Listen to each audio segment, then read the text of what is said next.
Hi, if you're a financial analyst or a decision maker, this is a very critical video for you.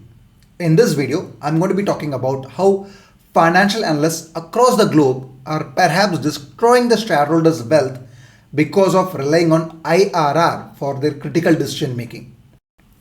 And I'm going to illustrate this to you with an example that is inspired from a real life situation that I came across. In this case, we have two vendors, vendor A and vendor B, and we have to choose between them. Vendor A, let's say, offers product or service at a cost of 100 per quarter, but offers no credit period.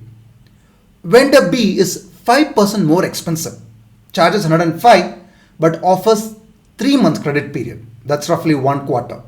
Our cost of capital here is 16% per annum.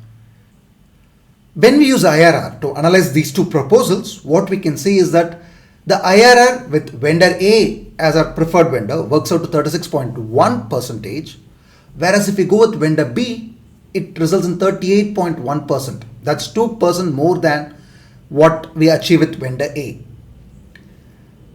A financial analyst looking at this metric would naturally recommend vendor B. But in this case, that's going to be a wrong answer. Before I explain too much into this, let's just simply look at common sense here. Now, if I go with vendor A, I have to pay 100 right away. If I don't have that money and I need 3 months credit, one option is let me borrow this 100 from elsewhere. Given this cost of capital is 16% per annum, that's 4% per quarter. When I repay the borrowed amount, that's going to be 104. If we instead go with vendor B, I'm going to be paying the money at the end of 3 months, so I have no cash flows at the beginning, but what I pay at the end of 3 months is going to be 105. That's 1 rupee more than what I have to pay if I went with option 1 and borrowed the money from elsewhere. So obviously it does not make sense for us to choose vendor B as our preferred vendor. But why does IRR say vendor B is a preferred vendor? That's because of an inherent flaw in the assumptions of IRR. IRR assumes your cost of capital or the discounting rate to be IRR. In this case, when we are computing IRR for vendor B, we are assuming a cost of capital of 38.1% or roughly 9.5% per quarter.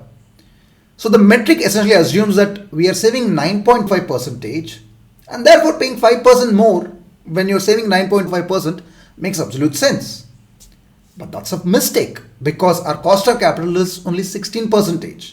So what we're going to save by pushing the payment by 3 months is not 9.5 but merely 4%.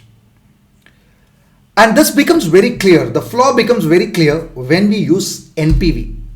As you can see on the screen, when we look at NPV, the net present value of the entire project worked out using vendor A is 162.6, and it definitely sounds much better than going with vendor B. Many of us have learned this. Many of us have learned that when you're comparing two projects, always go with NPV as the preferred approach rather than going with IRR. Yet, most of us, especially in corporate sector, go with IRR probably because everybody has been doing it, right? So therefore, make sure that when you are doing your analysis, especially when you're comparing two options, the preferred metric to use would be net present value approach or the NPV. IRR can be used to express the final result in a manner that people can understand better. So in this case, if we would choose vendor A, and we would say that the project will result in IRR of 36.1%. But we go with vendor A because that produces better NPV.